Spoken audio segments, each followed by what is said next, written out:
El presidente de Ucrania, Volodymyr Zelensky, declaró hoy que no está involucrado en la corrupción dentro de su círculo más cercano y que los organismos anticorrupción de Ucrania no tienen quejas personales contra él y que, por supuesto, no puede responder por todos. No puede.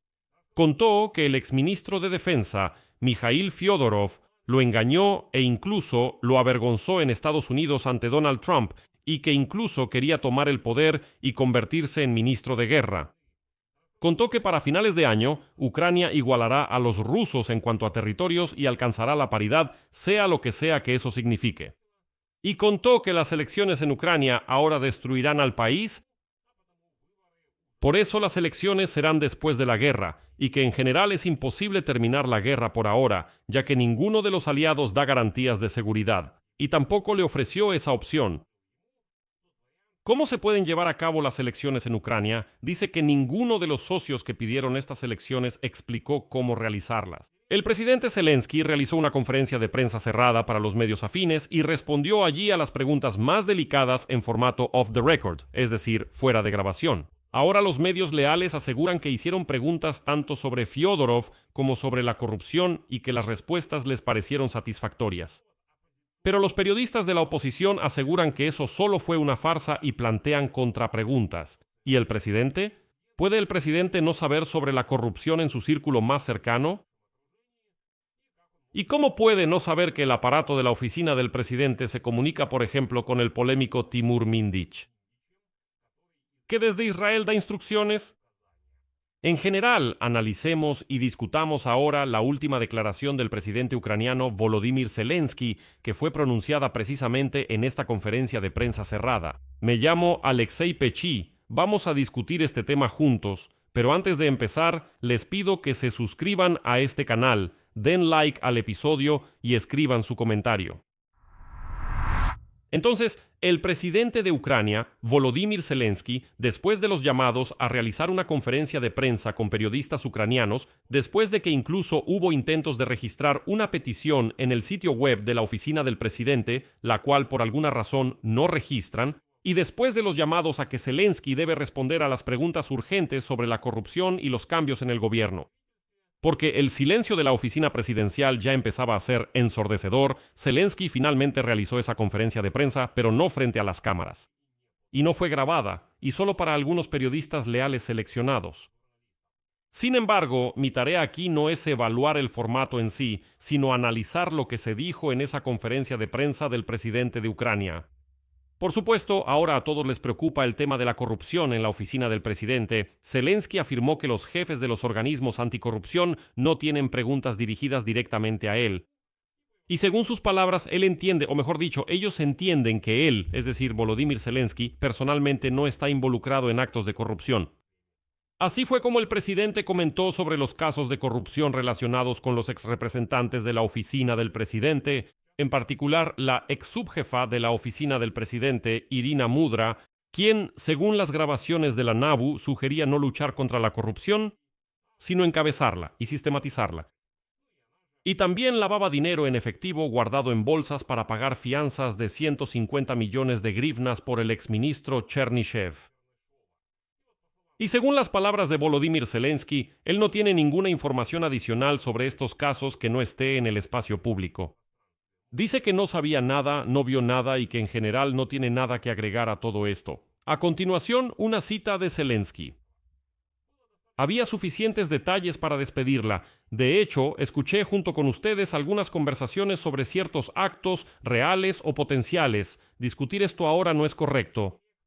Lo que se mencionó ahí, considero que es suficiente para que fueran despedidos la subdirectora y otra persona en el departamento. Si surge información adicional, reaccionaremos a esa información adicional. Los órganos anticorrupción continúan trabajando de manera independiente. Ellos toman ciertas medidas y nosotros respondemos a esas medidas. Si se trata de un ministro y hay motivos para despedirlo, entonces hay que despedirlo. Si hay algunos momentos poco claros, entonces hay que esperar detalles adicionales y la sentencia del tribunal. El presidente Zelensky también declaró que los jefes de los órganos anticorrupción no tienen nada contra él personalmente. Y por alguna razón, él está seguro de que ellos definitivamente no sospechan de él en absoluto. A continuación, la cita. Ellos entienden perfectamente que yo no me dedico a nada de eso, y para mí eso es importante. Bueno, en general, esa fue toda la respuesta a todo ese escándalo de corrupción que sacudió a toda Ucrania y que sigue causando revuelo hasta ahora. Empezando desde Mindich, luego con Ermak, después Chernichev y ahora con Mudra. Y cada vez más cerca, parece que todo esto se está acercando a la oficina del presidente. Ya ha llegado directamente ahí. Pero Zelensky decía, yo no sabía nada, no vi nada, y la NABU y la SAP, el presidente está seguro de que no tienen ninguna queja contra él. Todo el sentido de la respuesta de Zelensky, me parece, se redujo a una frase. Yo no sabía nada, no soy culpable, y cuando me enteré de inmediato despedí a las personas, aunque siguen quedando preguntas abiertas. ¿De verdad Zelensky no sabía que la alta dirección de su oficina estaba recaudando dinero sucio para la fianza del exministro? ¿O acaso el presidente Zelensky no sabía y no sabe que, según los datos de la NABU, la alta dirección de su propia oficina, es decir, la oficina del presidente, sigue manteniendo contacto con el polémico Timur Mindich? O tal vez Zelensky no sacó ninguna conclusión, después de que su ex jefe de oficina, Andrei Yermak, también quedara bajo sospecha de corrupción. Todo esto se ve un poco extraño. En este canal revelamos los motivos ocultos que dan forma a los acontecimientos mundiales. Pero mientras cosas, hay algo que está sucediendo tras bambalinas. Empresas que comercian con datos que recopilan y venden tu información personal sin que siquiera lo sepas. ¿Y si te dijera que tu domicilio, correo electrónico, número de teléfono e incluso información sobre tu familia se está comprando y vendiendo en línea y probablemente ni siquiera lo sabes? Todos los días, las empresas que comercian con datos y los sitios web públicos recopilan, publican y venden información personal. Eso puede llevar a recibir spam, estafas, robo de identidad e incluso poner en riesgo tu privacidad. Por eso me gusta Incogni. Solo tienes que ingresar tu correo electrónico e Incogni encuentra automáticamente dónde está expuesta tu información personal y envía solicitudes de eliminación en tu nombre. El panel de la aplicación te da informes detallados que muestran exactamente de dónde se ha eliminado tu información. Y con el plan ilimitado puedes llegar aún más lejos. Solo pega el enlace de cualquier sitio web que esté exponiendo tu información personal y los expertos en privacidad de Incogni se encargarán del resto. Comenzar solo toma unos minutos, y después de una sola autorización, Incogni hace el trabajo pesado por ti. Recupera el control de tu privacidad hoy. Usa mi código especial para obtener un 60% de descuento en cualquier suscripción anual de Incogni, además de una garantía de devolución de dinero de 30 días. Escanea el código QR o haz clic en el enlace de abajo y comienza a eliminar tu información personal de la web. No pueden hacerte daño si no pueden encontrarte. Zelensky también comentó el tema de las elecciones y declaró que realizar elecciones durante una guerra a gran escala conlleva grandes riesgos y puede llevar a una división en la sociedad. En pocas palabras, Zelensky dice, olvídenlo, no habrá elecciones. Según él, hace aproximadamente un año, Ucrania fue presionada desde diferentes lados para celebrar elecciones durante la guerra. A continuación, una cita. Mi posición fue clara. Si los socios nos ofrecen condiciones concretas bajo las cuales sea posible celebrar elecciones en Ucrania de manera segura, legítima y democrática, con la participación de los militares, en los territorios cercanos al frente, en el extranjero, a donde millones de nuestros ciudadanos se fueron para salvarse de la guerra, de manera segura, es decir, sin ataques ni bombardeos, entonces sí, discutámoslo. Zelensky también señaló que en ese momento ninguno de los socios occidentales propuso condiciones concretas que pudieran garantizar la seguridad de la celebración de las elecciones. Aquí me surge una pregunta sencilla. ¿Y por qué exactamente? ¿Por qué los socios deberían pensar en cómo realizar elecciones en Ucrania? ¿Y por qué precisamente los socios deben proponer alguna opción? La propia retórica suena así. Zelensky dice, bueno, sí, alguien propuso celebrar elecciones, pero yo dije, está bien, a ver, propónganme cómo. Y cuando los socios no pudieron proponer cómo, él dice, entonces no habrá elecciones. La pregunta es, ¿el propio equipo del presidente de Ucrania y el Parlamento al menos han pensado en cómo implementarlo? ¿Hubo preguntas, hubo discusiones, hubo algún trabajo previo a partir del cual podamos concluir que no es posible? Eso es todo, ya analizamos diferentes escenarios. Existen equipos de crisis separados que desarrollan escenarios, calculan probabilidades, evalúan riesgos y así sucesivamente. Y al final dicen, escuchen, hicimos un trabajo muy extenso y llegamos a la conclusión de que no es posible. La sociedad dejaría de hacerse esa pregunta por completo. Aquí hay que entender que todos comprenden perfectamente que es peligroso llevar a cabo elecciones. Pero ese trabajo no se hizo, y al final Zelensky dio una respuesta clara. Él no quiere elecciones, tiene un objetivo completamente diferente. A continuación, su cita. Creo que en condiciones de una guerra así, las elecciones en general son un gran riesgo. Elecciones en este momento serían un tsunami para el Estado y dividirían a Ucrania. Por eso, mi estrategia es llevar al país hasta el final de la guerra y mantener un Estado independiente y soberano. Y la estoy cumpliendo. Una pregunta aparte, ¿es este enfrentamiento con el exministro de Defensa Mikhail Fyodorov? Sí, precisamente un enfrentamiento. El presidente Zelensky contó que después de la destitución de Fyodorov del Ministerio de Defensa, le ofreció 4 veces diferentes formatos para seguir trabajando en el equipo, pero él se negó. Cita: "Normalmente no me reúno con las personas 4 veces para ofrecerles trabajo, porque considero que eso simplemente no es constructivo. En este caso lo hice, tomando en cuenta nuestra buena y larga relación". Por cierto, esto resuena con lo que dijo el propio Fyodorov, sobre que la lealtad en el tema de los nombramientos a ciertos cargos es mucho más importante que la competencia. Y entonces Zelensky dice que teníamos una buena y larga relación, por eso le ofrecía a Fyodorov algún esquema de trabajo 4 veces. Eso es, el presidente aseguró que personalmente tiene una buena opinión del exministro, pero está seguro de que él tomó el camino equivocado. Cita: "Y realmente tenía y tengo una opinión muy positiva de Mijail. Pasamos por muchas cosas juntos, pero creo que él mismo va o lo empujan hacia cosas equivocadas". ¿En cuáles exactamente? Zelensky no especificó. Pero contó cómo Mikhail Fyodorov supuestamente quería crear un ministerio de la guerra para tomar el poder por completo, pero el presidente de inmediato dijo que eso no iba a pasar.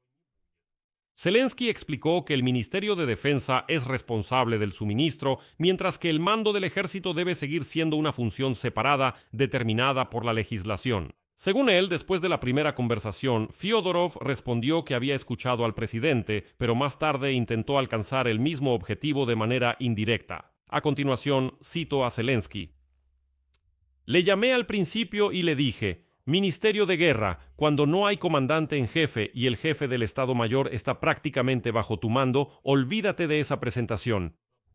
Había una presentación así sobre el Ministerio de Guerra. Él respondió: "Lo escuché". Sin embargo, más tarde Fyodorov empezó a buscar otras formas de lograr el mismo objetivo. O sea, Zelensky asegura que supuestamente Mikhail Fyodorov en cierto momento decidió tomar el control total del mando del ejército, eliminar de hecho el puesto de comandante en jefe y seguir el ejemplo del Pentágono en Estados Unidos. Crear un ministerio de guerra, donde hay un ministro de guerra y bajo él está todo el mando militar. Y no hay comandante en jefe, solo hay un jefe del Estado Mayor y nada más. O sea, es una estructura completamente diferente. Y según las palabras de Zelensky, Fyodorov intentó construir esa estructura para sí mismo. Por separado, el presidente evaluó críticamente las acciones del comandante en jefe de las Fuerzas Armadas de Ucrania, Alexander Syrski. Según Zelensky, Syrski respondía a las iniciativas del Ministerio de Defensa y a su propia burocracia, y el presidente calificó esa reacción como incorrecta. En otra conversación, según relata Zelensky, Fyodorov propuso despedir directamente a 2 personas. Dijo: "Está bien, si creen que no podemos entendernos, despidan de inmediato a los 2, a mí y a él". El presidente respondió que las decisiones de personal serán consecutivas. Durante la guerra no va a despedir en un solo día al ministro de Defensa y al comandante en jefe de las Fuerzas Armadas de Ucrania. Además, Zelensky contó que supuestamente Fyodorov le aseguraba que Elon Musk ya había aceptado permitir que Ucrania usara los sistemas Starlink sobre Rusia y que solo faltaba obtener el permiso de Donald Trump. Pero según Zelensky, cuando él le preguntó a Trump sobre lo mismo, según él, resultó que Elon Musk no había dado tal permiso, y supuestamente Fyodorov lo engañó y por eso lo avergonzó ante el presidente estadounidense.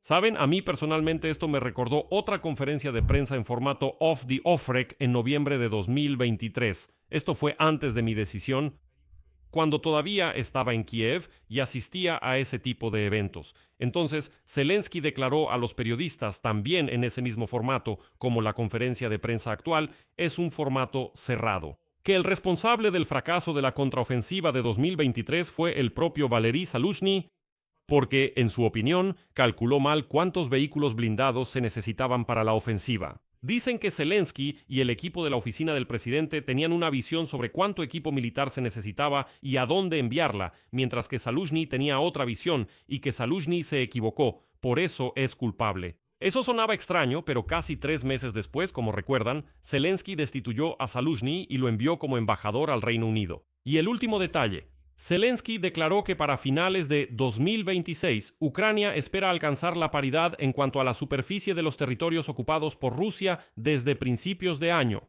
y el territorio liberado por las fuerzas de defensa de Ucrania. Según el presidente, desde principios de 2026, las tropas rusas han ocupado Dnipro, 990 kilómetros cuadrados del territorio ucraniano. Al mismo tiempo, las fuerzas de defensa recuperaron el control de 820 kilómetros cuadrados. Sin embargo, aún no está claro si esto empujará de alguna manera a Rusia a negociar. Y por último, según Zelensky, Rusia no está lista para terminar la guerra sin exigir la salida de Ucrania de Donbass. Según el presidente, ni Estados Unidos ni Europa pueden garantizar por ahora que Rusia no avance más después de esto. Es una de las opciones de negociación. El alto el fuego que se está discutiendo con Estados Unidos y Europa implica la retirada mutua de las partes y la creación de una zona económica libre y de amortiguamiento bajo la administración de una tercera parte. Y al final, en mi opinión, se mencionó la tesis más peligrosa. Vladimir Zelensky considera que la ventana más realista para una solución diplomática a la guerra será desde finales de 2026 hasta finales del verano de 2027.